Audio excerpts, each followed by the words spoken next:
مینا 61 سال سر بیروریا شورش ایولا پیشکرتی خواست رئیس اسلاف و نوازش با بیان پاکی همه شهیدین کرد و کردستانی سروری و برزانی نمر و ادریسی هردم صاف اف شورشها روز به روز دیار دبیج گلی کتراب و مصدرین شورش لسرانسری کردستانی و کاری بو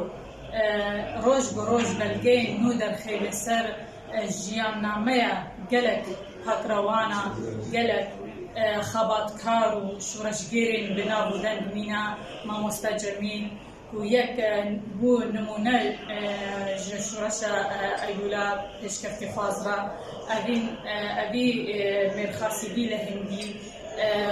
خستیا یعنی جی کاریا و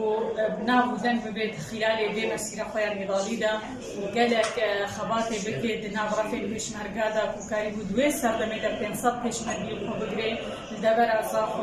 زاخو جی ببی مینا کجبو بندگو هیلانا شورشگیران لورا جی